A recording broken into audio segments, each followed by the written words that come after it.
Has your number been called? Have you got the right hand? Have you thrown the dice at the very right moment? Or possibly have you placed your bets in an all-in caliber of season here for the Racekraft Simulations V8 Veterans? Good evening, good morning, good afternoon, ladies and gentlemen, whatever it is you may be watching from. Welcome back in here to Infinity Broadcasting. We're live across the V8 Vets and Infinity Broadcasting channels for the Split 2 action of the fabulous Season 25 for Round 10, the finale this season, where we'll hope to crown another champion here in Split 2. We're on the precipice of the possibility of a second two-time champion. The first time in nearly 10 seasons we would get a two-time champion.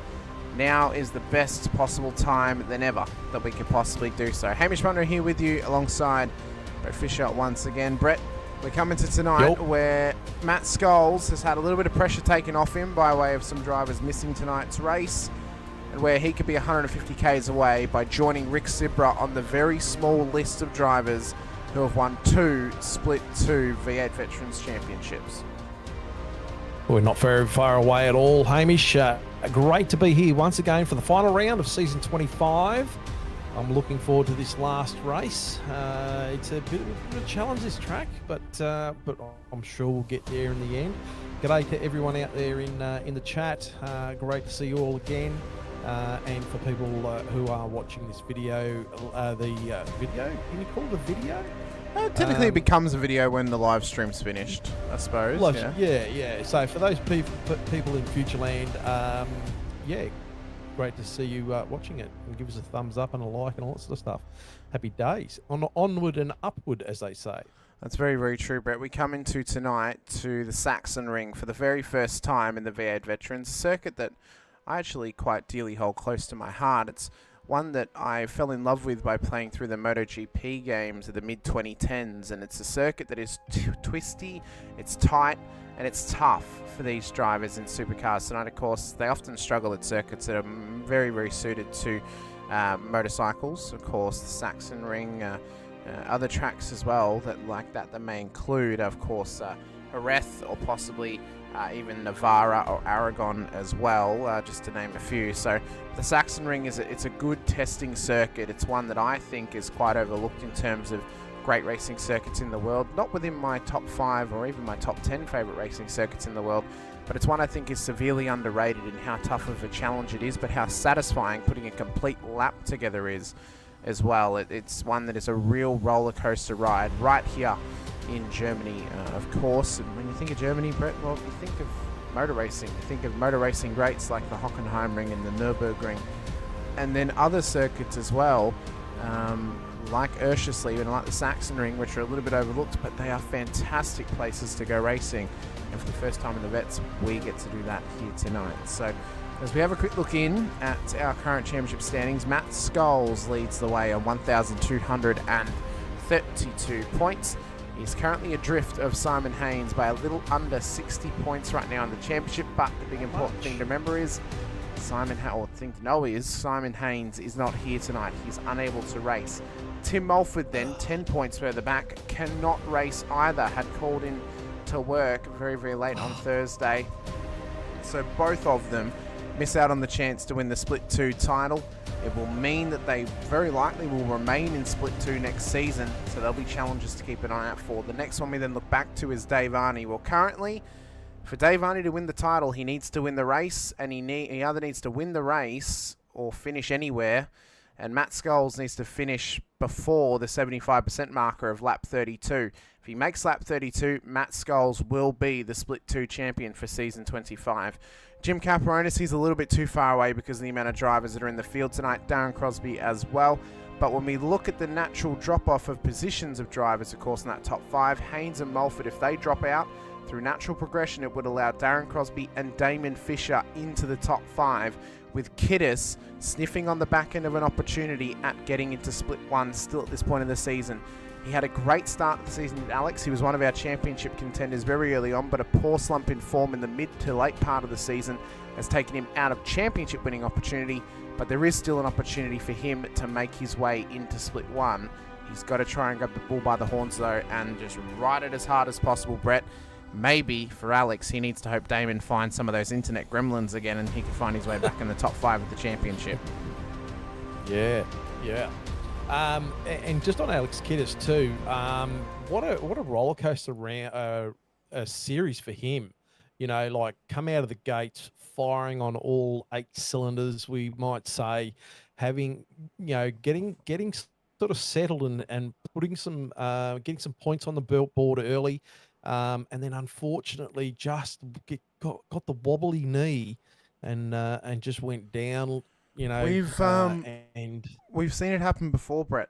Yeah. Most recently in season 23 with Jim Caparonis. I know Jim's in the chat. Hello, Jim. We love you, Jim. But back in season 23, Jim started off really, really hot, but unfortunately in the mid part of the season, he couldn't carry the momentum and he just really struggled. And I think the early domino that fell for Alex, ironically, was round 3 out at Watkins Glen. That was the first domino to fall.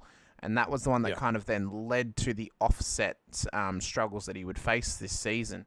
Alex is a very talented driver. He is very, very quick, but he has made some crucial mistakes this season in that poor slump of form that has arguably cost him the championship for season 25, but he has still got an opportunity to get up into split 1 if he can make the top 5 in the championship. And definitely showing, that he's got the goods. As well as some of the other drivers 100%. that we talked about. I was so impressed by Alex's pace this season. I think he drove very, very well from where he qualified. But the obvious thing is he struggled when he was further back in the field this season. Pulled off some great strategy plays though to keep himself out of trouble further back in the field by pitting early when he wasn't getting the most optimal qualifying in. But just a struggle really a season of 2 halves for Alex. So he'll probably self-reflect on that going away from this season. Look at, if he gets into split 1 next season, look at how he can kind of reinvigorate it and then push on once again. Just quickly, sorry, you go. Oh no, you're right. You make your piece as we're just about to load in and have a look at the circuit tonight. I was just about to say, Simon Haynes. What a great series he's had thus far, and unfortunately won't be joining us tonight on the track. So that's a really big shame because he's really done a great job thus far, and we can talk about all the other people on track and everything like that later on. But here we go.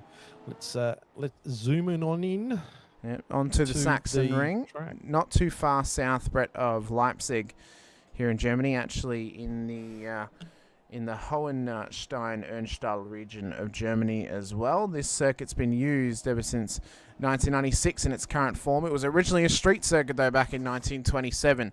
It all starts on the main straight up towards Coca-Cola curve for turn 1. It's a tough corner. It's a tightening corner. It's downhill off Apex, and it's one that begins the roller coaster ride down the hill through turn 2 and up through Castrol Omega at turn 3. Those first 3 corners, Brett, they're going to be difficult for these drivers as they drive down the side of the hill. And it could be opportunity for a bit of argy-bargy and possibly a couple of mistakes from drivers as well. Oh, definitely. Absolutely, for sure. It's going to be interesting to see how we all get through that first turn and onto the second one. It's a tough first little sector. As we then switch back around, though, from turn 3, we'll begin the ascent back up the hill through turn 4 and up at Sternkerl at turn 5 and 6 as well. And then it's the long left-hander downhill run through turn 7, continuing downhill to the braking zone at 8 as you cross under the bridge as well. This is a very, very fast section of circuit, though, Brett. Drivers will have to be careful of it. They'll have to be careful of the gravel on the outside of the track as well, and also getting overextended with each other throughout this portion of the race as well. We then run up towards turn 9, where we could see some dramas tonight. We already saw it in the Split 1 broadcast on Thursday with Mark Poynton, where he ended up off track after a contact with a car that lost control. He then had no steering and pulled out in front of the traffic. I mean, it was so scary for them. And we know that Mark didn't mean to do that, but that's as big of a moment as we could ever see up at turn 9. We then go around the fast turn 10 and up towards the right-hander at 11, where you can track extend just a little bit to the left-hand side, but you set yourself up at the bottom of the hill for the braking zone at 12 at Saxon Curve, where you've got to be careful you don't get it locked up or you don't try and go around the outside too harsh, because you can end up off the track and in the gravel on the right-hand side. As we then head up towards the Keckenberg curve at turn 13, there is no grip mid-corner down here. You've got to be ultra careful you don't run it too wide, because you could very easily bring gravel back on the track. You've got to be careful of the curb on the right-hand side of track too, because very easily the rear end can get loose.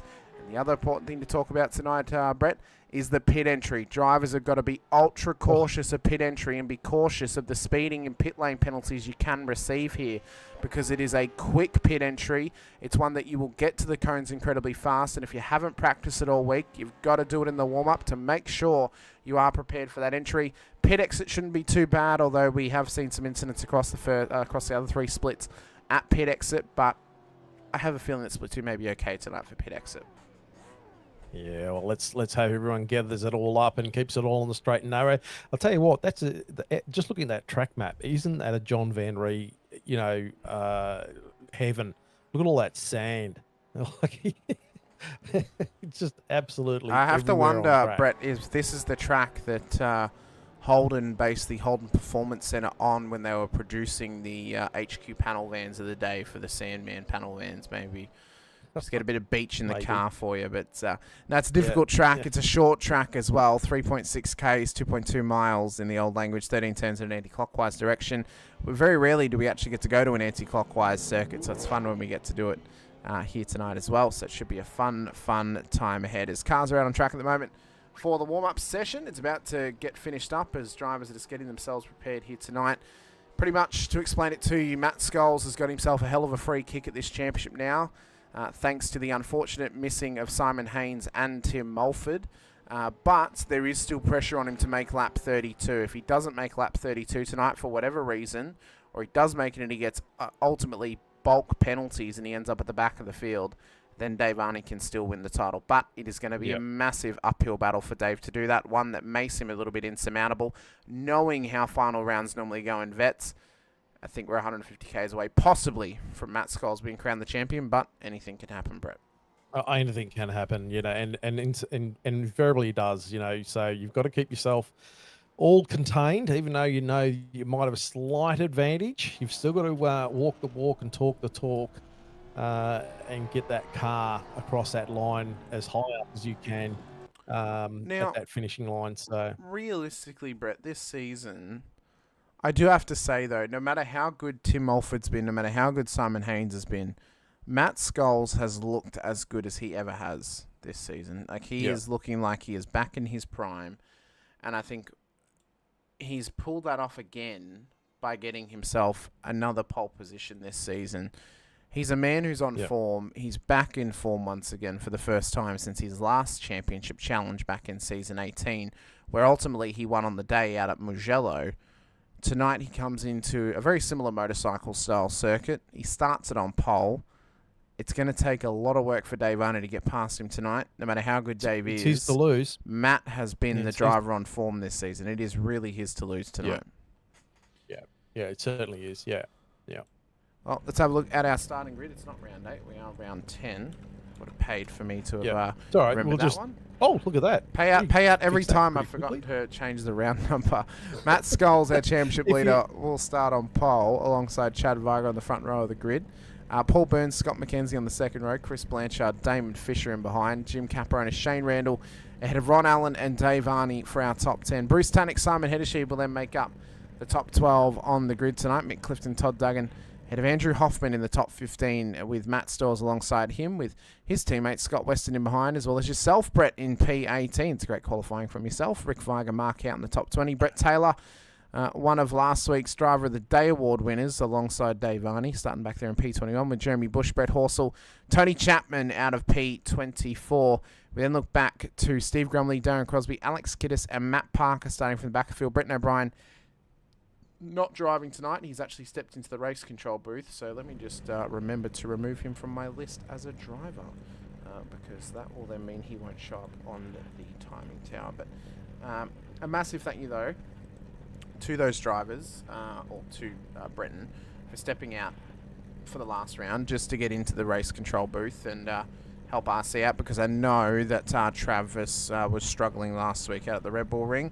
I know we had a few people put their hands up as well, so it's really great that there was a lot of support around race control this week, and to get more people in there too. Hopefully we can maintain that going into next season.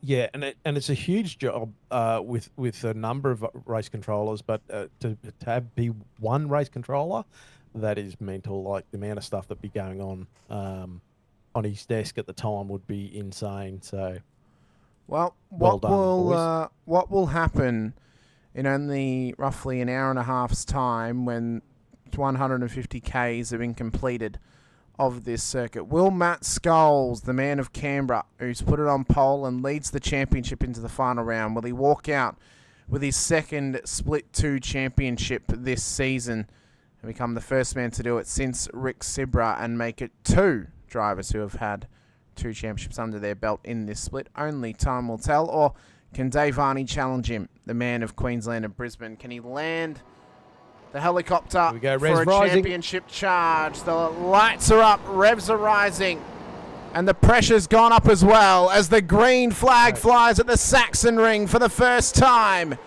in V8 Veterans. It's a hot start off the line for Chad Viger, and as they enter down towards turn 1 for the first time, there's already contact. Blanchard is off the road back there.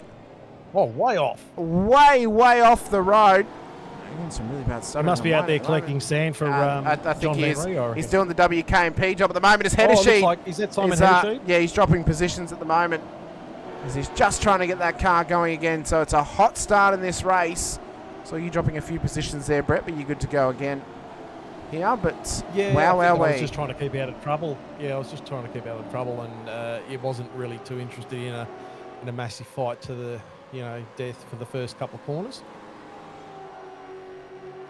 Well, as we see, Chad Viger now leads the way. Matt Scholes, P2. Scott McKenzie, Paul Burns, Shane Randall, the top 5. Hot start there from Shane, up 3 positions. Another big gainer into the top 10. Bruce Tannick up 3. And Todd Duggan up 4 into P10. So there's been some hot runners early to get themselves inside of the top 10 or to move up within the 10 as well. And the losers within the 10 are Burns and Scholes, who are down 1 apiece. The big losers to come out of the top 10 is Ron Allen, who's currently down 5 positions and outside of the top 10, and Blanchard down 20 outside of the top 10 as well. So we come across the strike, lap 2 begins.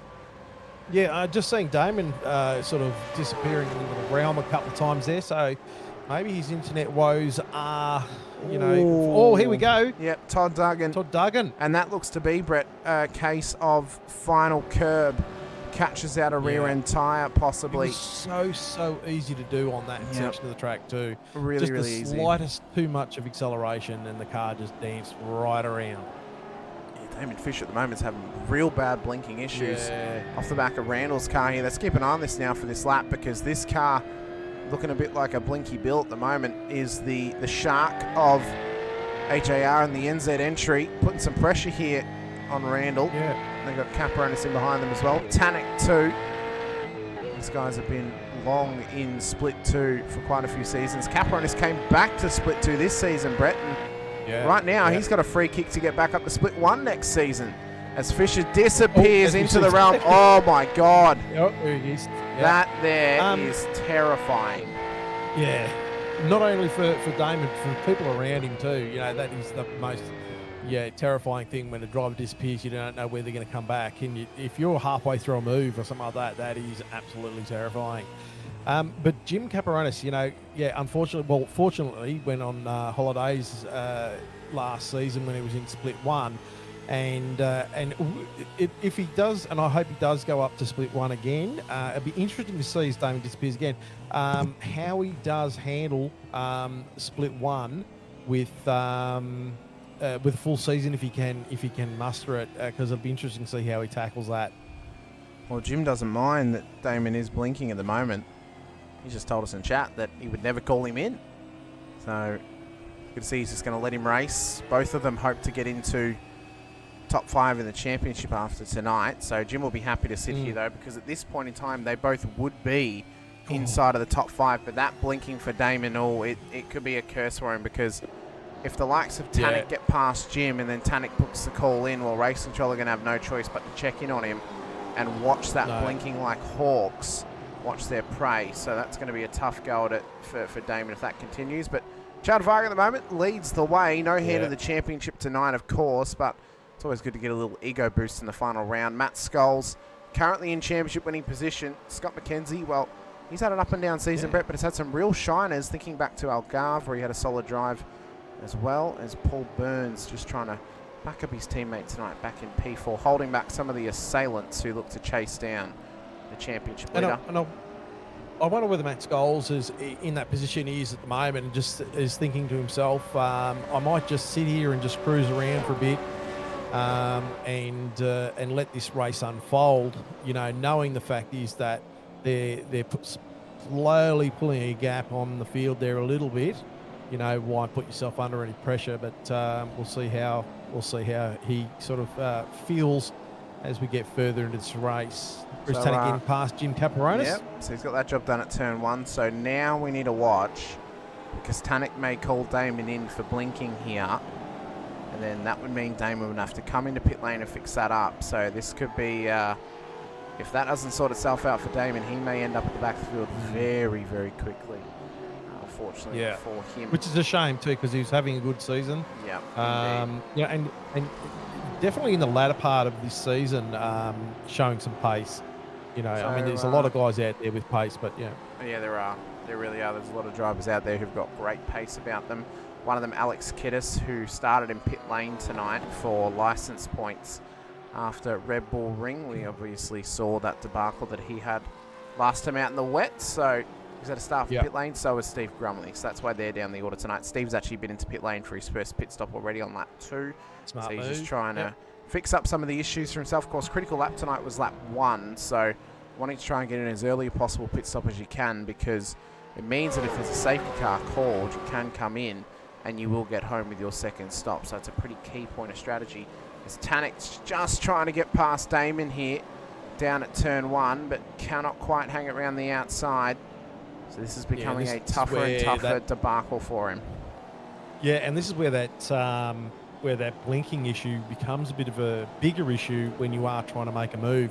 Obviously, Bruce Tannick, and their Damon goes a couple of times in, must give a seizure warning to anyone who's likely to have a fit or something like that while you're watching Damon at the moment. But so Bruce Tannick obviously on a bit of a charge, getting past Jim Caparonis, and now obviously having a bit of a look at Damon, but that would definitely would be making him wary of trying to make a pass. Brett, I do have a question for you about Damon with his blinking issues. Yes. You mentioned seizure. So with all these blinking issues, has he had to cease operations on his fishmongering business possibly because of the blinking issues that he's having? Maybe. It was a real stretch. He did tell me that Telstra, I mean, and because he's still running through his phone, the iRacing, so he's actually hotspotting his phone to run his computer off. And he was warned that Telstra were doing upgrades in the area and over the next 8 days or something like that. So that was probably obviously contributing to that there. But we've got some action happening on track at the moment. We do indeed. I think I might have to stop my actual Discord screen share. I can keep my virtual cam up, Brett, but it's just a little bit too much to load for the PC at the moment. So. Right. I have got a motherboard and I can hear it. Yeah, that's okay. Just make little race car sounds to yourself. It'll be good enough. Yeah. So hot battle here at the moment. Mark Houghton with his teammate Mick Clifton in behind. They've got Ron Allen in P14 behind them as well as yourself, Brett, P15 up 3 already. Yep. Yeah. It's a good start for you in this race. You're doing well at the moment, Brett. Yeah. Jeremy Bush in behind. Brett Taylor as well. What a race from Brett last week. What a performance. P3. First ever podium in Split 2. Very well deserved. And we've got to figure out. We've also got to figure out who is going to be the top of the Bretts for this series, and I've got my funny feeling who I think that might be, but we'll let that roll at this point. But we might check in with that later on in this after this race is all done and dusted. But this was a great little battle pack actually. There was. I was just trying to sort of keep myself out of trouble after the last couple of races, having copped some license points and things like that. So I was just trying to sort of not do anything too desperate, but not trying to sit back and, you know, let things happen around me without trying to take advantage of things as well. But this was a fantastic little battle pack. So Brett Taylor at the moment, we're on board looking at Jeremy Bush, and then myself, Ron Allen and Mick Clifton. I'm doing a top effort at the moment. You guys in your battle here. And this is really becoming the onset mid-pack battle this season, Brett. I mean, you could throw a couple of other guys in there. Of course, Scott Weston, Brett Horsell have been in this sort of battle pack before this season as well. Andrew Hoffman's been amongst it, so is Matt Stoyles. So pretty much all the guys that are pretty much right in the middle of the field are where we've expected to see them all season. They're not underperforming or overperforming tonight. They are around where we would expect to see them. After this last and the season before's performances from all these drivers who have remained within Split 2, barring Ron Allen, who came up to Split 2 after last season in Split 3. Yeah. I must say that the section of track we've just been through too, what a section of track. I love actually just getting on that power and having the car slide out of, I think, what turn was it? Turn 9? Turn 9, and then the 9 is the kink, then there's 10. Yeah, and then 10, the switch back to the right at 11 to come back down the hill 11. again. Yeah. Yeah, coming through 11, you know, and knowing you're on full song and the car's just slightly, ever so slightly out of shape. That was a great feeling getting through that section of track. So change for the lead as well here on lap 8. Matt Scholes has now gone through past Chad Weiger. Scott McKenzie just tucked up in behind. Paul Burns and then Shane Randall as well. These guys have managed now just to break away a little bit here from the pack in behind with Fisher and Tanek on the back of them. Then it's 2.3 seconds back to Caperonis with championship challenger Dave Arney in behind him. Right now, unfortunately for Dave, things not going his way in terms of trying to win the championship this evening, but I think he'd be very happy with the fact that right now he would be sitting P2 in the title race after tonight's event. That's a hell of an effort from Dave. It would be a return to Split 1 after a fair while, actually. It would also mean that he would join his teammate John Gallen into Split 1 with the thought that if John were to actually stay in Split 1, I'm not sure how John's done this season, to be honest with you. If he were to stay, there'd be 2 Pelicans in the top flight. And there may be quite a few returning names to Split 2 next season, Brett. Looking at how the championship shaped up, with the amount of either former or definitely at Split 1 pace waitlist drivers that are signed up for next season, we could have between 7 or 10 Split 1 drivers come down to Split 2. And I'd argue the majority of them would be former Split 2 drivers. Names like Gary Buckland are on the bubble. Other names like last season's champion Halil Cesar is on the bubble as well, Brett. So there are quite a few names in Split 1 who are within sort of 15 positions at the bottom of the totem pole who could very well come down to Split 2 for season 26 and put a title challenge fight and completely shake up the entirety of Split 2 coming into next season. And if that were to happen, it's going to be so hard to make a prediction on who could possibly do well going into next season. Yeah, and I think from the last couple of seasons that have showed us that the times between all the drivers have tightened up, it just makes the whole Split 2 that much closer. And it has been close over the last couple of seasons. But if we are compressing that even further, you know, what are we going to throw into the mix, you know? So, yeah, it's going to be interesting stuff. I just noticed too, Alex Kidd a few laps ago doing the fastest lap of the race in 1:24.668. So he's on a mission, definitely. Yeah, he's a man on a move. He has done his first pit stop out on lap 4. So he's come into pit lane, done his first stop. Fuel was interesting this week as well, Brett. Obviously 100% fuel tank capacity. With that critical lap on lap 1, it kind of opened up the strategy of where you had kind of 3 thought processes and 2 of which were reverse of each other. But actually no, maybe 4. We'll say 4. So there's the regular thought process of you split the fuel, which was roughly 33 to 34 litres per stop. You could then either go short in your first stint and get 23 litres in the car, take a set of tyres, take roughly 44 in the second, or you could reverse that. Or the other thought process there was as well, Brett, was you come in early, like very, very early. Well, you take a litre of fuel, you then come out, you then wait and go around a bit longer. You're only going to get out to about lap 18, which kind of splits the race in half, or just under half. You then come in, you take fuel and tyres, and you get to the end of the race. So probably 4 differing strategies, 2 of which are the reverse of each other. Yeah, yeah, which opens it all up too. Damon's still blinking away there. Bruce Tannick. You have to start calling him the eyelid, possibly. Yeah. Well, when I first started sim racing, I was on dial-up, and it was on really crappy dial-up, and I used to blink in and out all the time, and they used to call me the Phantom. Well, just quickly, just to list a couple of names that could be, relatively speaking, Brett, on the, let's say, the bottom 17 in the bubble of Split 1 that could possibly come back down to Split 2 next season. Now, I'm only going to mention names I know. Brett Taylor and Scotty Weston in pit lane. Yep, so EWT pulling out their strategy. They're in now on lap 11. So just very, very quickly, some of the former Split 2 names that could come down next season. Stacey Boyd, Reese DeGoey, Gary Buckland, Chris Burridge, Halil Cesar, Lorne Mackay, Brian Minogue as well as some of the former Split 2 guys. There's other guys in there that I know have been in Split 1 for a long, long time. Not sure if they were ever in Split 2. Not 100% sure, but Dave Kirby, Michael Whiting, Dan Hall, Scott Mackay, John Latham, Paul Young, Jamie McKnight, Chris Miller, Michael Taliancic. I think that's a pretty big shout to have Taliancic come down. Scott McCune and Stuart Hall would all be at the behest of possibly coming down next season.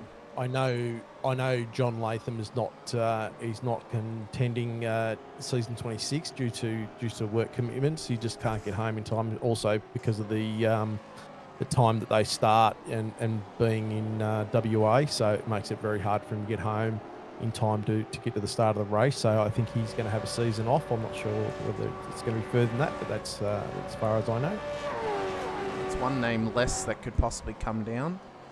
But, you know, it's very interesting the amount of, like, you think about one of the drivers in that list, Gary Buckland. We haven't seen Gary Buckland in Split 2 in, I want to say, at least prior to season 20. We probably haven't seen Gary Buckland in Split 2. It has been a long time. And that's just how tight it is getting throughout the splits, you know. Yeah. So, as I said, there's, you know, if it gets tighter and tighter, it becomes harder and harder to stay in the splits that you might want to be in up split 1 or 2 or 3, wherever it might be. You're going to get shuffled around a little bit, you know, maybe unexpectedly, but it is what it is, and these things happen. So Dave Arney just on the back of Jim Caparonis is within half a second. With Jim here. Off the back, looking at Dave Arney.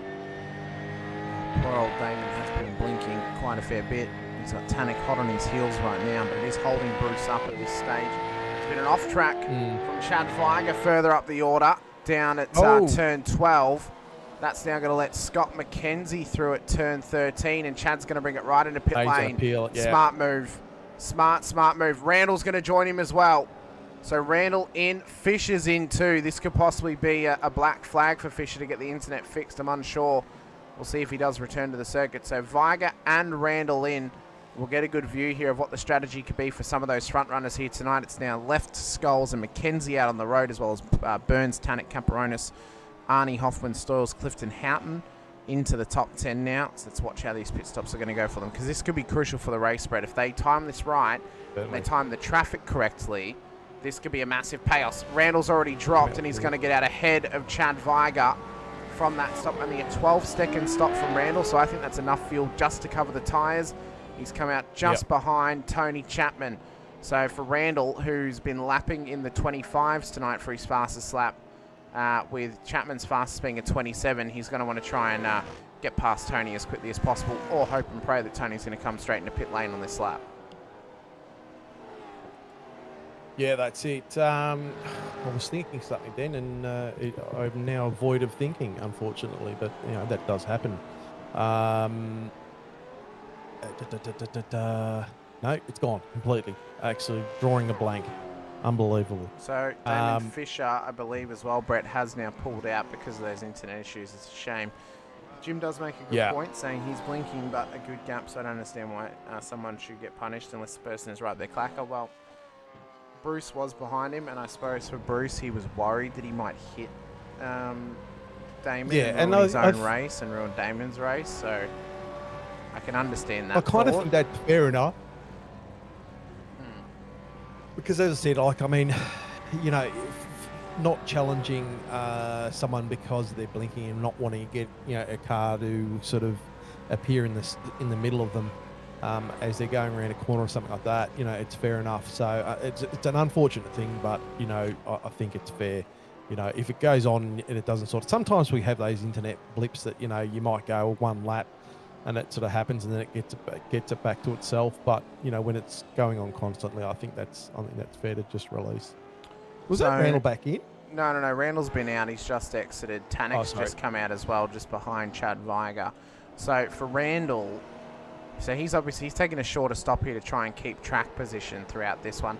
Could be a good strategy point, I suppose, because of the fact that it is difficult to make overtakes around here, Brett. So we'll see how well this plays out for him. But if he gets up to the back of Chapman and he can't get by him, he could get held up here where Viger is 4.5 seconds back.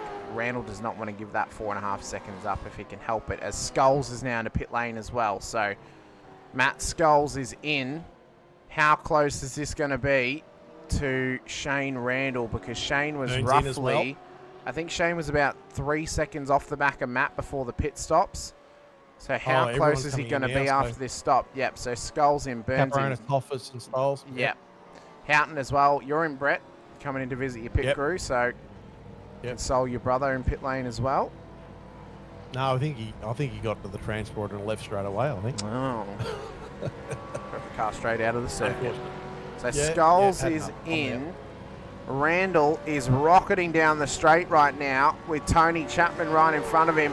Where is Matt Skulls? There he is. So Randall has gotten past Skulls in the stop by way of an undercut. And is Tony just going to hold him up there? But this is now the struggle for Randall. He needed Chapman to come in that time by, because now he's going to get held up. So this is the struggle for Shane. Because Skulls is right on him. Last lap around. Last lap around, Randall did his fastest lap at 125.336, so he was definitely moving. So yeah, because I mean Shane took 6 seconds more on the stop. He'll obviously have to give that up to Skulls, but in their second stop. But yeah, definitely a tough moment for Shane here, where Matt's going to start to put pressure on him shortly. But he wants the move on Chapman, but he can't quite get there just yet, as Mackenzie's now in. So where is he going to end up in all this? In the scrambling of pit stops. Similar pit stops from the majority of the corrected top 5. Randall is the outlier by taking that shorter stop to get the track position, but Skulls is a man on a mission right now. You can see by the attitude of the car, he is really on it at the moment, because he knows that this is possibly an opportunity. Goes to the outside, tries to go over. It's around turn 13 they go. Chapman's now into pit lane. This time. Yep. So Randall continues on. Mackenzie is not exiting just yet. He's now just dropped. So slightly longer stop than what Skulls had. But Skulls is wanting to go for it here on Randall for what is the corrected race lead. Randall runs it wide. Yeah. And now it's to tuck back up again on Skulls. And it's dropped him massive time to Chad Viger.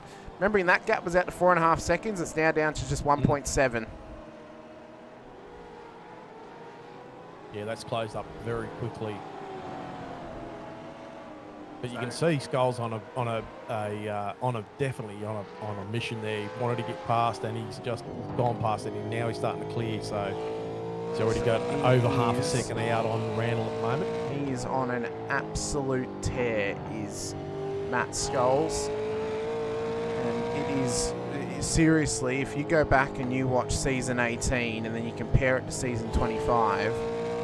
This is as good as Matt Skulls has ever looked. This is top-level, championship-level racing from Matt Skulls this season. He has been the class of the field from his performances this season, from where he's finished this season as well. This guy, arguably on paper, leading into tonight, should be the champion. And right now, he is 15 laps away from having one hand on the trophy when he gets to 75% at lap 32. Matt Parker leads the way. He does need a pit stop, though, in this race to... so he still needs 2. He hasn't actually had 1 just yet. So Matt still needs 2 stops in this one to get that car home legally under the CPS rule. When he does come in, it'll be Matt Scholes to Shane Randall to Chad Weiger, the current corrected podium order. Here on lap 17 of 42. Further back in the field, while the scramble continues, Brett, amongst this midfield. And Simon Heddersheed's getting in on the action now with Mick Clifton on his outside, Weston in behind them, Taylor, Allen and Houghton all involved with them as well. Yeah, this is pretty tight coming through here. Look at this. He has a little bit of a look on the inside. Clifton, he's got some pace here, and also Weston right up the back of Clifton as well. So, I mean, they're all there close, but you can just see the attitude on a couple of those cars. You know, they've got a bit of pace to them. Let's see whether they can do anything with this at the moment, or is it just going to be nose to tail for a few laps and let everything settle down. But yeah, interesting. This mid-pack again, showing that it's a bit of force to reckon with at the moment if you're in that pack. So Heddersheed leading this pack. Heddersheed is down 1 from where he started, so relatively similar position from where he started from. Mick Clifton down 1, Scott Weston up 2, Brett Taylor up 5. And this battle pack has Parker been, in pit lane. Yep, so Matt's in. So that now will correct the order to see where everyone will end up here, but there's been a tightening battle for what is P13 on the right. I know it says 11th on the battle box here on the side. That's because it is containing Rick Weiger in that as well, who's a position up, and Matt Stoyles in P10. But Clifton wants to try and get this job done if he can over Simon Heddersheed, but he just can't quite get the inside line that he wants. No. I just noticed Scholes did a 124.977 that last lap around, so he was definitely firing on all of his cylinders in that section of the track, or that part of this race, you know, so he's definitely on a charge, as we talked about earlier. Of course, fresh tyres on board, a bit of fuel put into the car as well. Matt is he's a man in championship form this season, and well, for Shane Randall, he couldn't quite hang with him off the restart. But looking at the gap further up the field before we get back to that battle, so it's out to 1.9 seconds now from Scholes to Randall, but it's actually dipped back to just over 3 seconds back to Weiger, so he's lost some time in the last lap or so here, Brett. So Shane's getting a little bit of help here to stay ahead of Chad, but to give up the difference between their stops, if we look at the pit time for them, Randall had a 12.5, Weiger was a 20, so he's going to get out to around about 8 seconds to remain position ahead of Chad Weiger across the next stop. And it's a similar amount of time to stay ahead of Burns and Tannock and McKenzie as well. So if Randall can try and get this car out to where it can get, or it can only really get to the mid-20s because the amount of fuel that's in the car, but if he can build that gap up, he could and should remain on the podium, barring a mistake in pit lane. Well, last lap around for Randall was a 125.695, where Chad did a 125.668. So fairly even on par for both those drivers that last lap around. It'll be interesting to see when they come across the line next time around. Paul Burns also 25.7, and Bruce Tannock 25.4. So Bruce Tannock has got the, but apart from Scholes, he's got the fastest. And McKenzie, Scott McKenzie, 125.19, like... Yeah. McKenzie's got some too, so he's got some pace under his belt tonight too, does the Misfits Racing driver. And I think obviously enjoying this track. Oh, obviously. And I think if things could go his way and he finds this sort of consistent pace, Brett, Scott McKenzie could be a championship challenger at some point. He is showing me everything that he needs to really say, hey, he could challenge for the title in a future season or so. Further back, Steve Grumley has now gotten ahead of Matt Stoyles as well. Steve has done his first pit stop of the night, so he's gained massive positions right now, up 17 after starting from pit lane. So this has been a mega drive from Steve. If he can make up this top 10 tonight for SLS, that could be a very early nomination for driver of the day this evening. Kiddis is in for his second and final stop of the race as well. So he'll be trying to lock in some solid points tonight with Damon Fisher out of this race as well, Brett. if Kiddis can score points, he will get himself into the top 5, and he will get into Split 1 next season by finishing inside of the top 5. So this is a good opportunity for him to make up for his season, which in the latter half, as we said, has been a rather unfortunate one for him. Yeah, it certainly has, yeah. But, I mean, look, it'll unfold as it does. The pub test is coming up, so it'll be interesting to see where some of these drivers sit. Just seeing Simon Heddershe just run slightly off the track there. So that'll kill his speed down and around here. Running very strong has Simon this season. They've been a very top-level driver throughout this season. Has struggled at times, but has still shown that ultimate pace that I would say has been fantastic. Brett Taylor, this has been his best season to date, Brett. I think we have to both agree. On the podium for the first time, on the precipice of finishing in a top 15, possibly a top 12 position in the championship. It's been a fantastic season for Brett. It's been a great season for Scott Weston as well. This team's finally coming into their own, which has been great to see. I wonder who's the better of the Bretts. Well, right now, Brett, thus far on the championship. Well, right now, the way it's going, it would be Mr. Taylor. Blanchard in pits. As Blanchard's in. So, yeah, right now it would be Mr. Taylor, who is on road to win the Battle of the Bretts this season. Then we're going to have to make an actual graphic next season for that one, Brett. All I can say is I hope I have a better season next season. Well, I hope next season. I hope a few drivers can have a better run next season in season 26. It's going to be a massive season for quite a few drivers. Of course, it's I'm not sure what number season it is for you, Brett. It's my technically 13th season, I believe. This is my 120th Vets broadcast, so math says it's my 13th. Either 18 or 19. Okay, so. But you know, we're both still young vets, in quotes vets members, because I'm not a driver, obviously. But we're still very young vets members compared to some other drivers who've been here for a long, long time. You know, over 20 seasons under their belt. Clifton's starting to get a bit of pressure from Taylor here. Yeah, Weston. Yeah, he's looking very racy coming through that. And I mean, these guys have driven around each other quite a fair bit over the course of their iRacing careers, Brett, through multiple leagues.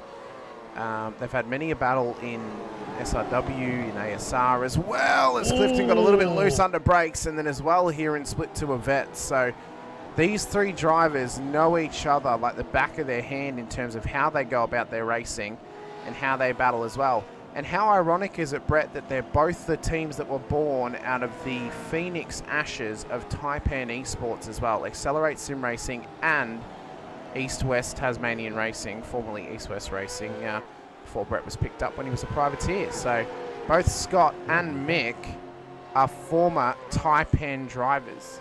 They were two of the original Taipan drivers that went to the separate teams.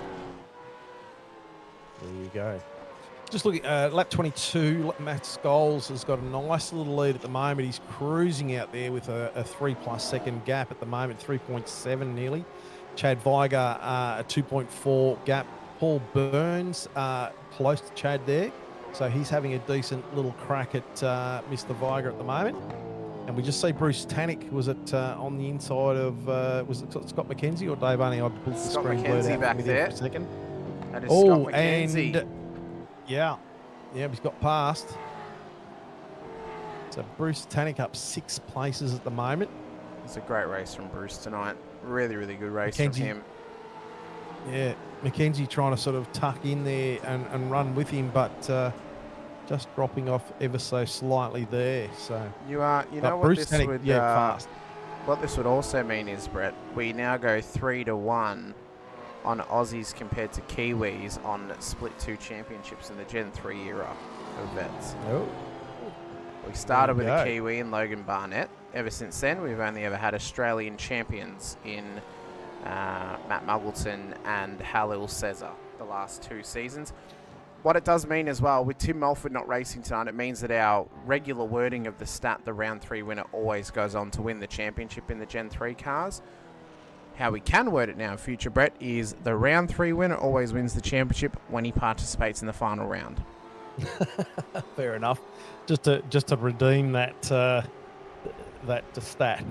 Yep, exactly right. I keep my stats alive, Brett, as best I can.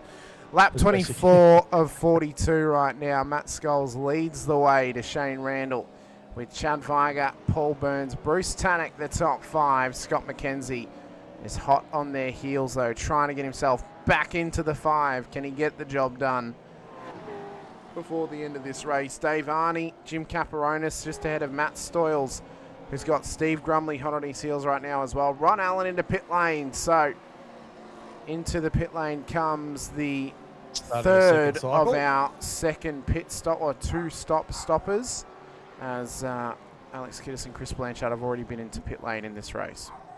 So you might have mentioned this before, but Chad Weiger pit stop was a 20.06 seconds, and then the next one down the list was Scott McKenzie with a 21.07. Sorry, everyone down there until 13th place, Mick Clifton with a 22-second stop. Everyone else has been around that 15, 16, 15, 17, 16. 17, 18, 19. So there is a fuel deficit, and obviously Randall with that 12.51, and even Matt Scholes with an 18.9. So there is a deficit pay when those second stops happen. So it'll be interesting to see how that brings everyone back into line a bit, maybe. Well, I think it will bring quite a few drivers back into line. I think Shane at the moment, with the time that he has behind him, should maybe be P4 after his next stop. Steve Grumley in? Yeah, Grumley's in. So I think Scholes should maintain race lead. Randall will go P4. Weiger, Burns will go P2 and P3. Tannock is going to be close to Randall. So the battle we're going to see after the next stop is going to be Randall, Tannock and McKenzie battling for P4 on the road, and possibly being a bit closer to Burns and Weiger when they come into pit lane as well, depending when they pit, because the undercut can be strong here when cars start to battle. And I was quite surprised. The tyres didn't feel too bad until they started falling off a cliff, as they do. But I only found that in the last probably 2 or 3 laps of the race, where I probably pushed the tyres just a little bit hard. And yeah, I wonder how other people were finding that tyre deficit, tyre drop-off throughout the race. Well, I mean, it is a circuit that can hurt the tyres, of course, the amount of undulation changes that are around here, Brett. Oh, Randall's coming in. Randall is in. Oh, that looked a bit fast on the entry.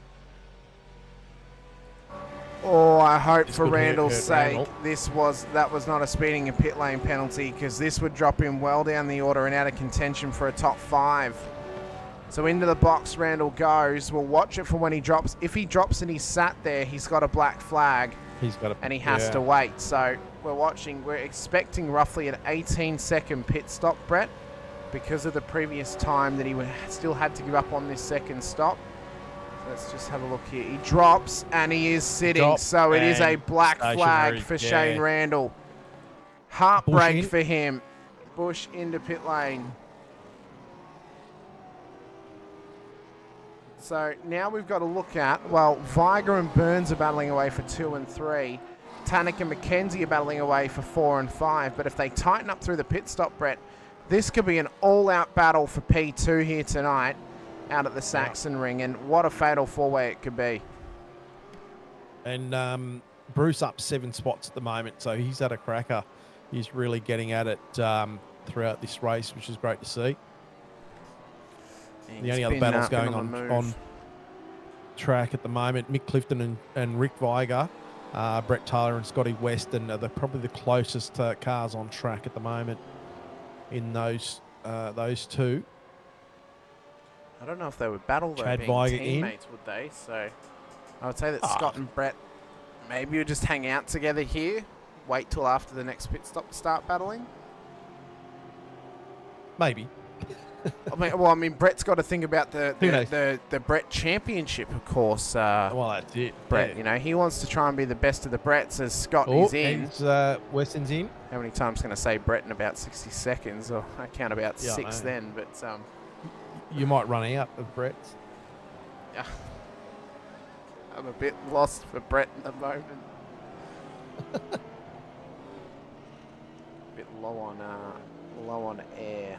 Speaking of Brett's, Brett Horse at the moment battling with Matt Parker further back in the field as well, so there is some tightening up battles. Grumley and Kiddis, the two pit lane starters tonight, have found each other again, so they'll continue their battle on toward. We are 5 laps away from 75%, and we are 5 laps away from Matt Skulls putting one hand on the trophy as the champion for season 25. We're going to take this quick opportunity to give thanks to our title sponsors, Racecraft Simulations. If you're in the WA and Perth area, head over to 17 Grogan Road, Perth Airport, chat to John and the team, check out some of the rigs they got on the floor. If you've got some spare coin, maybe fork it out for a PT1. It's a spectacular piece of machinery. Don't go anywhere though, we're back very shortly as we hear some very short, sharp messages from our friends over at Racecraft Simulations.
Welcome back into the Racecraft Simulations V8 Veterans action for Split 2 here in Season 25. We're racing tonight for Round 10 out at the Sachsenring in the finale round. We're currently 2.5 or 3.5 laps away from our champion being crowned in Matt Skulls. He's got to get to lap 32 and he will get to 75% and would be classified the champion. He's been into pit lane. He's returned to the road in P4 at the moment, tucked up right behind Andrew Hoffman. As Scott McKenzie and Matt Stores have come in, so there's one car between him and the race lead once again. Hamish Munro here with you with Brett Fisher. Chad Weiger's hot on his heels though and putting pressure on him at this point in time. We are simulcasting across the V8 Vets and Infinity Broadcasting channels, so be sure to hit the like button and subscribe to the bell icon too on both to get notified whenever we go racing on those streaming platforms across YouTube. Vets, of course, you get all the Split 2, Split 3 and Split 4 action when you subscribe to the Vets channel.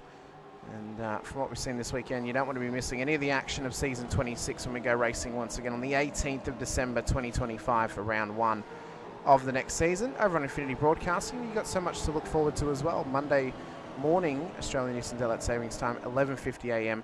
We've got some US NASCAR racing in a US time slot. Highside Motorsports goes racing out at Nashville Superspeedway. With myself and Anthony in the booth for that one as we go racing. And still to return in 2026 as well, the IRWC VRS Porsche Cup Series and the IRWC Rod Knot Cup as well. We crowned our champions last week in the final rounds of the season for both those respective championships.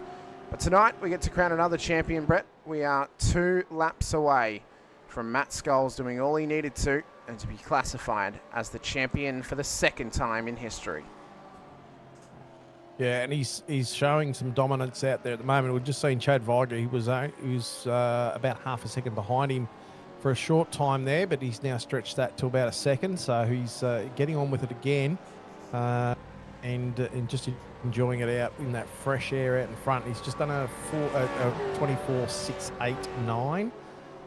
So pretty much that's the fastest lap of his race so far. So he's definitely finding the groove and staying right in it at the moment. So Hoffman, Bruce Tannick also just doing his fastest lap. Yep, he's found some pace as Tannick. Hoffman's down to pit lane. Duggan in as well. So there's only a few drivers left to do their second stops of this race, including Brett Horsell and Matt Parker as well. Speaking of Horsell, speak his name, in he comes. So now we just await Matt Parker's entry to pit road, and he will do his second compulsory stop of the race. We've had one non-finisher tonight, that being Damon Fisher, had to pull out on lap 13 after some internet issues. Got 27 cars left on the road. So the finishing, or the commencement of lap 33 and the ending of lap 32, Matt Scholes will be classified the champion, as there are not enough positions on the road for Dave Arney to beat him by to win the title over Matt here this evening. So it's been an incredible season though, Brett, one of a lot of highs and lows. One that, if not for the work gods of the world, was setting us up for an absolute fireworks display of a crescendo of a championship battle tonight. We've still had an incredible race here at the Sachsenring once again, do not get me wrong, and do not overlook the Sachsenring. It's just lost that little bit of a flavour, hasn't it? Yeah, it's taken away the possibility and the pressure that Scholes would have been under if Mulford and Haynes had been here. More so Haynes, because he was a lot closer than what Mulford was coming into this race, and well, Mulford would have been in a very similar position to what Arnie would be in right now, being they were only 1 point separating them. But yeah, definitely took away a little bit of the sting that we had going for us in terms of the championship battle and the complete narrative of the season. But what it does do is it opens up the narrative of, well, Matt Scholes has been so dominant this season that with those guys not here, he has set himself up for a magnificent final siren free kick. And he set himself up for a race where he had to race perfect. He had to get to a certain point, hit all of his marks, which he's done all season. And he's put all the puzzle pieces together here in Season 25 to make himself the 2nd ever 2-time champion when he crosses the start-finish line at the end of this lap. And I think I might have said it before, but just watching the car is just absolutely pinpoint. There's no bucking and weaving of the car, corrections or anything like that. He's just putting that thing where it needs to be. So, you know, it just goes to show you how well he's driving that thing at the moment. You know, there's no major attitude on the car. He's just doing what he needs to do, and he's out in front, and he's now got a 2.5 second gap over Viger. So he's got to be feeling like he's definitely, you know, done everything he can do, you know, to take out this championship, and good on him. Bruce Tannick just going another fastest lap for him at a 125 flat. And I'd just seen before a lot of the fastest laps lighting up for a lot of people throughout the field. So obviously just starting to get in their groove in the second tyre. You know, Steve Grumley up 17 spot. Matty Parker, he still hasn't done his second stop, but Alex Kiddis up 18. So that's a huge drive from those guys coming out of pits at the start. So. Well, with the commencement of this lap, it does mean now Matt Scholes is clear. He gets the green number next to his name. He is the provisional champion at this point. He's only got to survive 10 more laps of this race, get to the checkered flag, and he will officially be crowned the championship winner as well. Right now, he could end the race right now. He could pull up, pull over, he'll get points for P27, and he would be the champion right now, Brett. So Matt's driven an incredible championship for himself, and one that makes him now one of two that have won two split two titles. Joins Rick Sibra on that list, the previous driver who held the record for most wins in a single season of 6 before that was broken by Logan Barnett back in season 22 when he went 7 wins to win his first split 2 title for 9.5 Sim Sports. So return to form for Scholes this season, drove an incredible season, and we are only a couple of laps away from the official crowning of another champion. Yeah, he's going to be relishing in that fact that whether he knows, you know, that he's actually put it to bed at this point, or whether he's just concentrating on his race to finish it out. Seeing Grumley on the inside of Parker at the moment, so knowing that Parker's still got to do another stop, so shouldn't stress him too much. And if you knowing that he's getting pretty old on those tyres, I would think. When did he come in? He last came in on lap 17, so he's been out there now for 17 laps on those tyres. So yeah, they'd be getting pretty ragged. I'd expect him to be in this or next lap for sure, Brett. He took 26.46 seconds worth of fuel, so it's a little bit more than the split. I think he's taken actually about maybe about 50 litres or so, maybe a bit less, just to leave himself enough for a set of tyres to the end. So he's kind of played that opposite strategy of a couple of drivers tonight, and now Matty will try and get that car home after the next pit stop. It will promote Grumley, Kiddis and Stoyles at one position. Stoyles will get into the top 10 and could be under pressure momentarily from Mick Clifton if he is able to chase him down and just start to pressurise the back of him as Grumley's trying to go for it on Parker, but now he's run it wide into the grass and into the gravel as well. Kiddis now on the inside of Parker. Up 20 positions tonight is Alex Kiddis in a great race for himself. Parker's done well, so has Stoyles. If Kiddis can finish where he is, this will be good enough for a top 5 finish in the championship. He only had to beat Damon Fisher, mind you, by 3 points, and he would get into the top 5. So the other drivers he had to try and beat were the drivers that were behind him in the title race. He is currently doing that. If I look at the standings coming into tonight's race, so he had to... Oh, where's Rebel Wing? There it is. Yeah, he just had to beat Damon Fisher. That's all he had to beat to get his car into a top 5 position. So he's made it past 75%. And barring him falling to the back of the field, because he is only 4 points adrift of Scott McKenzie, who is 2 positions ahead of him right now in P5. And he's right on the back of Burns, and I've seen that fluctuating a little bit there. He's close. The last lap around, he was only about 0.2 behind him, so that gap's opened up a little. Whether he's just resting the tyres a little bit and then get back into it, we'll soon find out. Great run for Mackenzie tonight, as we talked about earlier. He's had a great run. Actually, who's just blinked off there? Fantastic race. That's Matt Scholes. Matty Scholes. Oh my God. Well, he already won the title, so it doesn't really matter in the grand scheme of things with the championship that Scholes has just dropped out. But what a time for it to have happened. He's already passed 75%, so Scholes has dropped. Parker's in the pit lane, by the way, so we'll see if Scholes returns to the server. He doesn't actually need to. He's already got points for P27. But I wonder whether he knew. Yeah, I wonder whether he knew that, or he was just gutted when it dropped. I mean, I don't know. You know, like you can see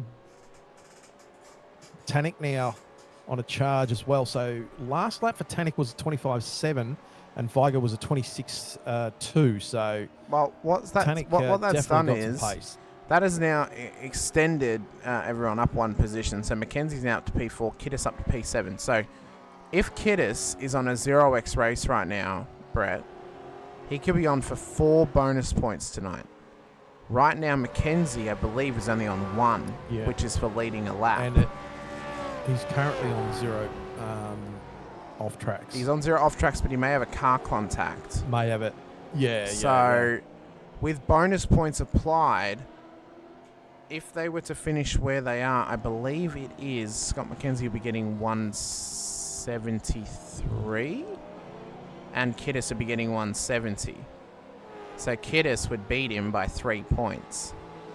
Yeah, wow. The amount for a 0x race. So if he gets an off track, Kiddis is going to tie with Scott McKenzie, and they'll be tied for 5th place in the championship. Well, I see 0 off tracks as well for Scott McKenzie. Yeah, but it's whether he has a But car same contact that...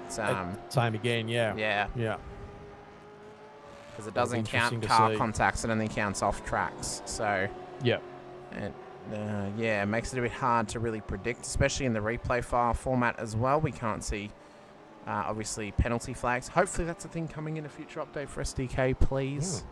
We can see it in live sessions. Let us see it in replay files, please, as well as tyre compounds. I want to be able to see when people are on dries or wets. Yeah, that'd be good, wouldn't it? But we have got only 5 laps to go in this race. Matt Skulls is not back in the server just yet. Actually, he is now. Maybe he's just gotten into pit road.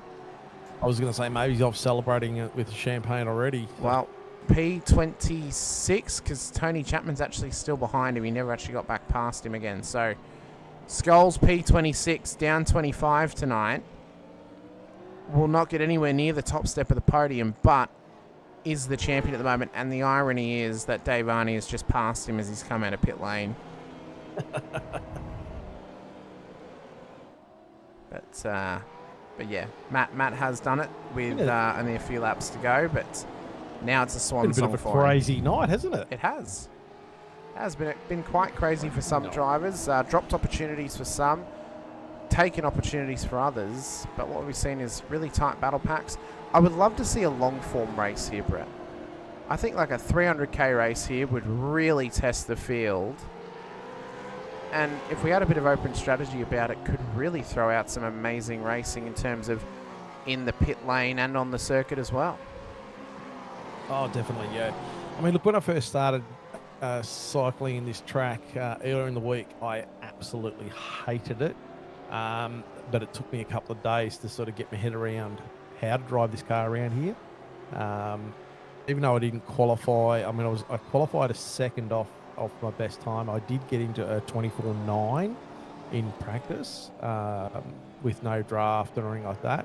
And so I was, during the week, and so I got better and better. So, but I did sort of start to enjoy the track after, about half race and stuff like that. So it was quite good. Once the car and the track kind of comes together and turns on a little bit, it really starts to open the gates for opportunity at good battling. I mean, we've got so many more circuits coming into iRacing within the next year, of course. There's been mention and obviously confirmation that the Bahrain International Circuit's coming, Circuit Paul Ricard as well, and those eagle-eyed viewers out there who paid attention to the iRacing arcade ad that we played earlier on, you would have noticed a track logo for Kyalami in South Africa, which could mean that Kyalami could be making its way to iRacing in future as well if they have the license for it, which would be very exciting. If you don't know what Kyalami is, it's a track based out of South Africa, as I said. It's formerly been used for a Formula One race quite a few years ago, but is currently being used. He has taken the lead, So Tanik's taken the lead. Yeah, take the lead, so Tanik's in the front. Yep, so Tanik now leads. But currently, or most recently, it's being used for WEC, for endurance racing out at Kyalami. But it's a circuit, Brett, I think would actually really suit the supercar. It is tough, it's tight, but it's a great track, and it's got great facilities about it as well. So that's very exciting coming into next year. Shane Randall has just gotten past Mark Houghton now further back in the field as well. Shane's had an unfortunate night. Mark's down 1 at the moment. Hoffy's down 4. Crosby up 9 in his attempt to get into the top 5 this season. As Blanchard now makes his way through as well. There's a fairly heavy battle pack here, actually. Well, right now, actually, the closer battle is Crosby and McKenzie. Because now where Crosby is, he can still make the top 5 in the championship past McKenzie. So right now, Kiddis will be P4, and it's either Mackenzie or Crosby that are in P5. So this is very, very close between them to get into split 1 for next season. Wow. Still some exciting stuff going on track then, isn't there? Some very, very exciting stuff. Chad's not done with this yet. He's not. He wants a win. Chad hasn't taken a win this season. His last win came last season at Circuit de Spa-Francorchamps. He would love another win next to his name by the end of this season, of course. Tanek will lead him round. It'll be 2 laps to go, so the race is yet to be decided. Championship is done. It's finito. But the racing is not over just yet, and it's not over until the checkered flag flies and everyone ends up back in the Discord server, sinking a few tinnies or seeing a few glasses and having a good time. Drink responsibly, of course. Or if you're Dave Reynolds stealing pot plants. Yes, of course. Steal some pot plants possibly as well. Got to take a memento with your too, Brett. That's it. But Chad Viger, so he's at the moment currently where he started the race. Paul Burns is running 3rd, and he's currently where he started, and Scott McKenzie running 4th. He's where he started the race. We've got to think about, Brett, who we could possibly nominate for driver of the day tonight. And right now, I have got 2 names that I want to put forward. But I think we should obviously let the chat decide, of course. But I have got 2 names that I want to put forward if you want to think of 2 names. My 2 names right now are Bruce Tanek and Steve Grumley. But I would be happy to replace possibly Grumley with Scott McKenzie, because I think Scott's done a fantastic effort tonight. I think I'd like to see Scott McKenzie in there. Bruce Tanek, because he's driven plus 10 and he has driven the wheels off that car. So definitely those 2. I'm just trying to think of one more that we can nominate. Or could we maybe say Chad for maintaining where he is? Yeah. Because I think he's done a solid and he's had a good good race, and he's fought a good race too. He has. All right, Chad Viger as well. Okay. We'll put those out once the race finishes. So, white flag's out. Last lap. Bruce Tanek so far, looks like he's got this in the bag for the last lap, but anything can happen. He's got about 3/4 of a second out on Bruce Tanek at the moment. Paul Burns about 1.5 seconds off Chad, and Scott McKenzie, as my screen goes blurry. Well, it has been settle back down. It's been an enticing season thus far. Tanek's had some shining moments throughout. Other drivers have as well, including Caperonis, Kiddis, Grumley too. Brendan O'Brien had some few shiners this season. So did Mulford, so did Haynes and Damon Fisher as well. But after 10 rounds, after thousands of kilometres driven, thousands of laps as well, or hundreds of laps as well, it has been a wild and wonderful, fabulous season 25. Up to the start-finish line we come. And Bruce Tanek will be the final race winner of season 25 of the Racecraft Simulations V8 Veterans. Viger P2, Burns in P3, McKenzie and Arnie inside of the top 5. But it is this man right here, Matt Scholes, joins Rick Sibra as a 2-time Split 2 champion of the Racecraft Simulations V8 Veterans in what was a fantastic and champion-driven season from the 801 sim racing driver.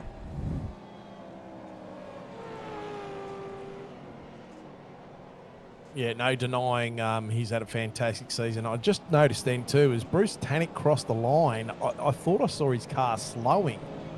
Yeah, he was. The line is earlier though than the finish and then the start line. It is right. Okay. Yeah, the timing line is a lot earlier than the actual finish line, or the actual start line, I should say. So, that one nearly got me unstuck there. Well, it was a mega season and it was a mega championship from Mr. Skulls, and one that I think we should highlight immensely. Second ever 2-time champion. Running out this season, he had, what was it? Well, he had 2 wins, I believe. Hang on, let me read it properly. Put it on my proper screen. Hamish, yep, 2 wins, 6 top 5s, 8 top 10s for the 9 races that were counted. Remember, we said you need 2 wins to win the championship. And Skulls has done just that. 1,363 points in the end was his championship tally to Dave Arney's 1,337 and Jim Caparonis' 1,313. It then gets a lot closer for P4 and P5. P4 went to Alex Kiddis on 1,278. P5 was Darren Crosby on 1,275. P6 for Scott McKenzie was 1,274 points.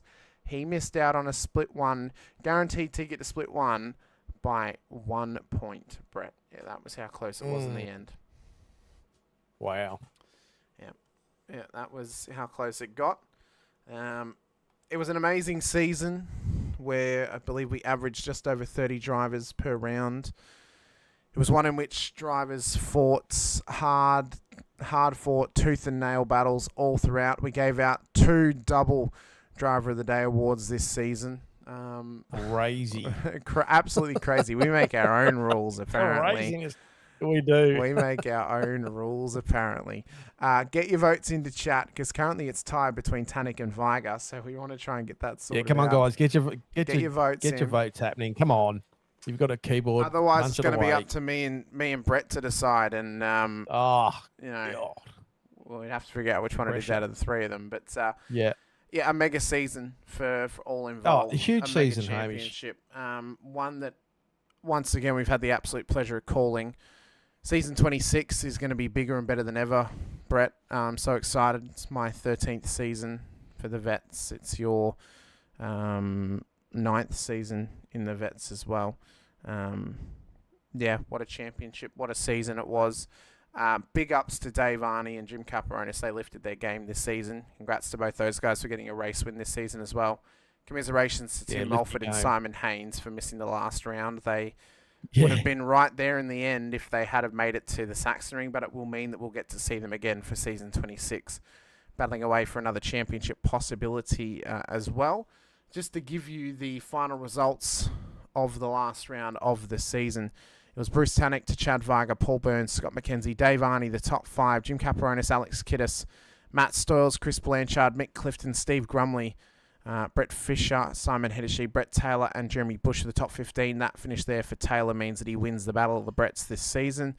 We'll see how it goes. If it goes in your favour, Brett, or if it's going to go in the favour of Brett Horsell next season, or possibly Mr. Taylor. No, I'm going to do my best to amend that. Scott Weston, Ron Allen, Darren Crosby, Shane Randall, and Andrew Hoffman then made up our top 20 in the end, to Mark Houghton, Rick Viger, Matt Parker, Todd Duggan, Brett Horsell, Matt Scholes, Tony Chapman, and Damon Fisher never made it to the end of the race, unfortunately, for him. Big thank you to our race controllers on the night, of course, Brett O'Brien, Todd Martin, and then our safety car driver as well, Lucas Burt, too. We have now decided a driver of the day. That's good from those guys in the chat.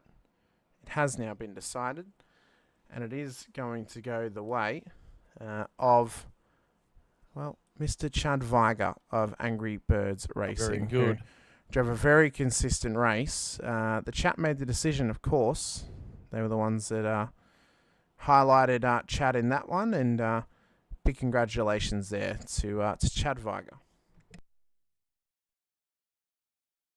Yeah, and we what a sensational, as you mentioned before, what a sensational season this has been. I've enjoyed calling it. Had a ball. We've had, I mean, this race probably a little bit not just a bit quieter than normal, unfortunately, you know, but it is what it is. But we've had some great moments throughout this season. Looking forward to. I'll be back for next season if I'm invited. And to do it all again, and let's bring it on, and let's get excited about it, because I think it's going to be. You are always invited. In the off season, I may make some rallying to bring back our worst driver of the day award, to have a little joke going for next season. But maybe we'll call it the I don't know, the in the Battle of the Bretts, maybe we'll just give a little nod to the, I don't know, worst bread of the day? I don't know.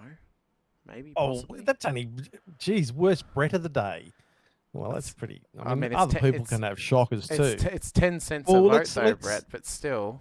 Yeah. Well, I mean, we can have the battle of the breads, which is We're going to have the battle of the Bretts for sure. If they're all joining back up again. Yep. But I think maybe not that.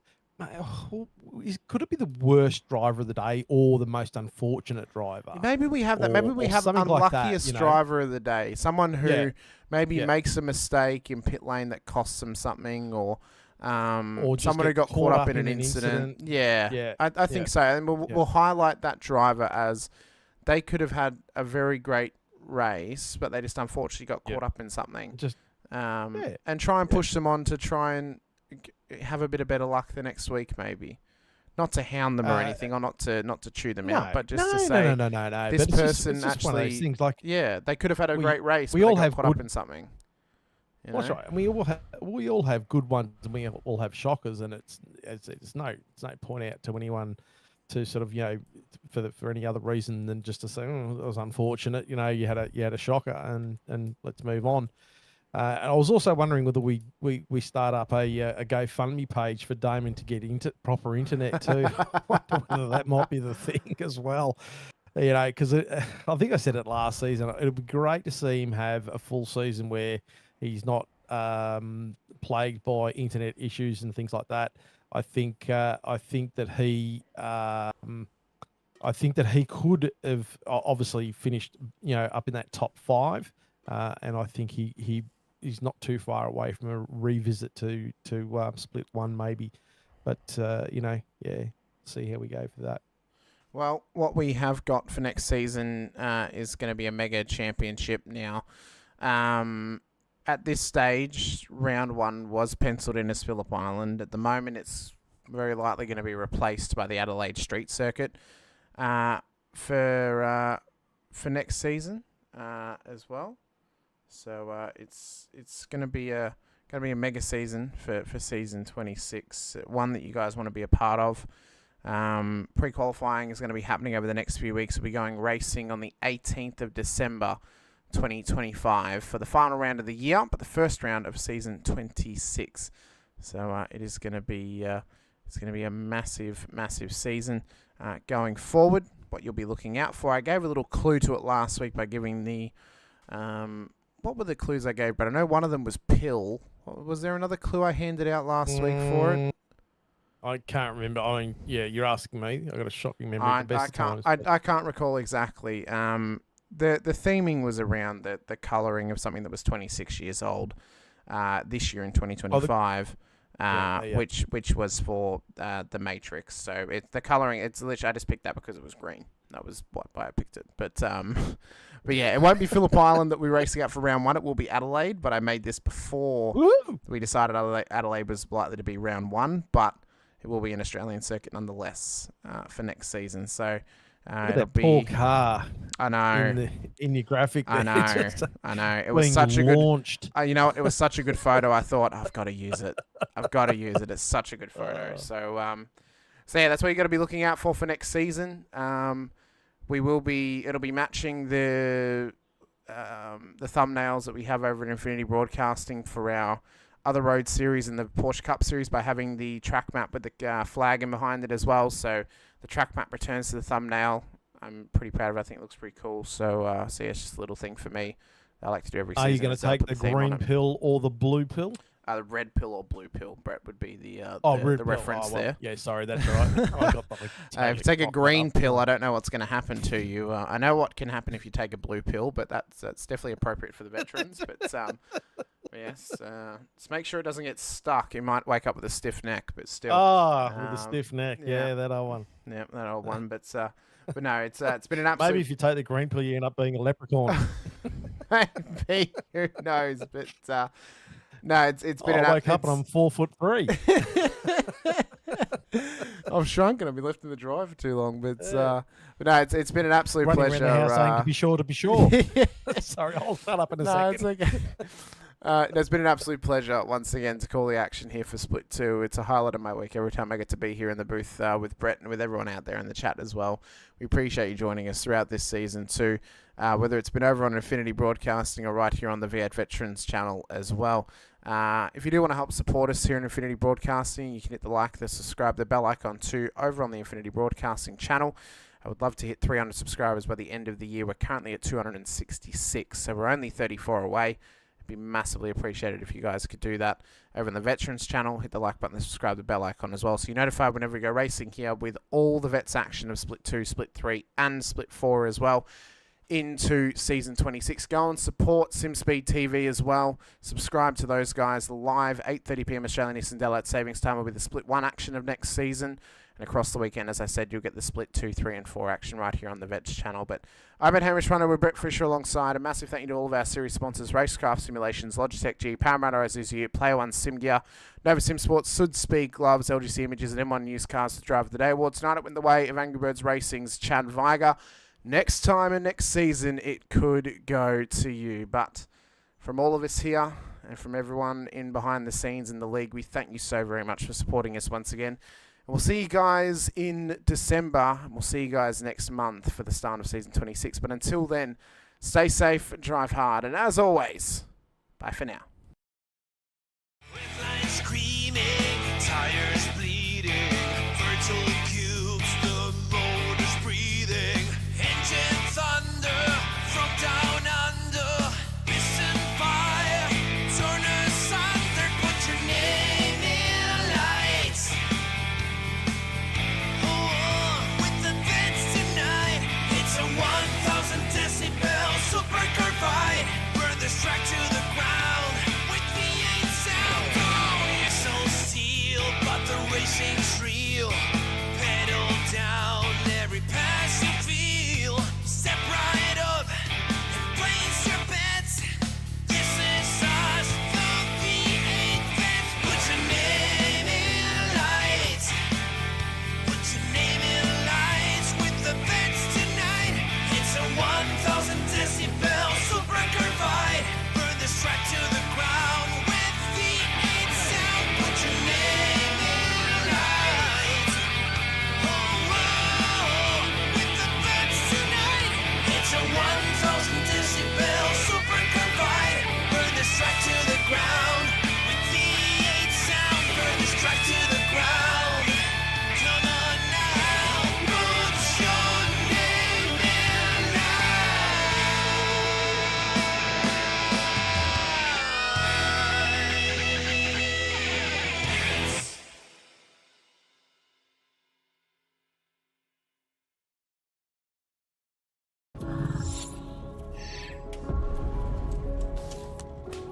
The Racing Series is a new milestone in Logitech G. All the great old wheels, the G29, the G920, the G923, they all have their own unique way of connecting to each other, but there's no room for expansion with those products. So the question arose was, what if we were to give the opportunity for the racer to switch out from a drifting wheel to a GT rim?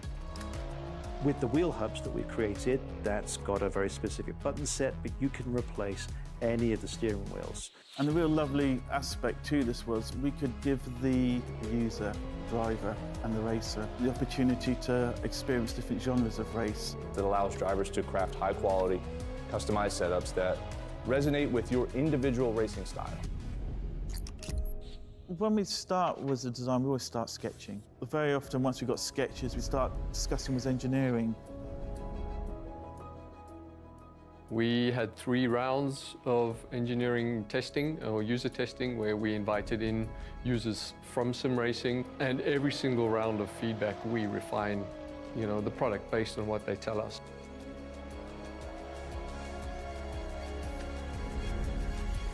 In this sim racing lab, again, we're going to use data to really analyze what a driver needs. We've used everything from eye tracking to the inputs from the pedals, the inputs from the, let's just say, input devices, the wheel and the pedals, the shifter. We're taking that and we're compiling it so that we can build different products based on those individuals' needs for all consumers and all drivers. I don't know of anyone else in the industry that's actually doing this kind of research into their products to see how their products are affecting performance of their users. We've built the product to make sure that it's as reliable as possible. So the innovations in engineering that I'd say we're most proud of is the sequential handbrake and shifter toolless changeover. This is now a patented system, so it's really easy for the user to just switch between modes. If you give people the tools to do what they want, they will.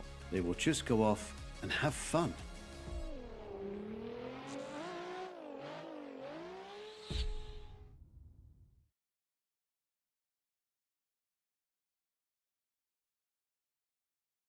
Introducing the Rackraft PT1, custom-built full chassis racing simulator.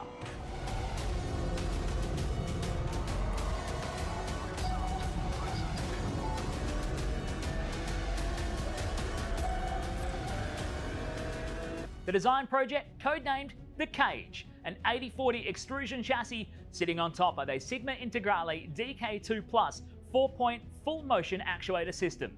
No compromises in the cockpit of the PT1 simulator. To maximize the experience, we start with the 49-inch ultra-wide monitor for the greatest field of view in a small footprint of the simulator, down to the SimuCube wheelbase that's tucked up and behind the monitors with SimCore extensions to get things out of the driving area. Everything is connected to a Cube Controls GTX steering wheel with the built-in dash and all the extra button functions available at your fingertips.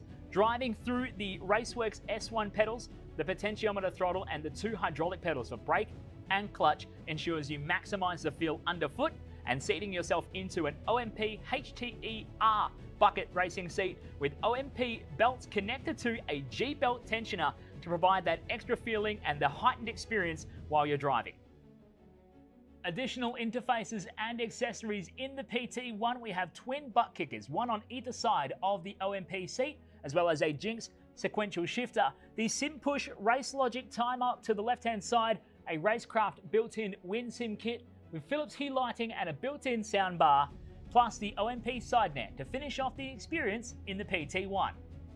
The Rackraft PT1, build number 1, the ultimate in sim racing experience, combining the best products in the market with the passionate, no-compromise approach that goes beyond racing simulation.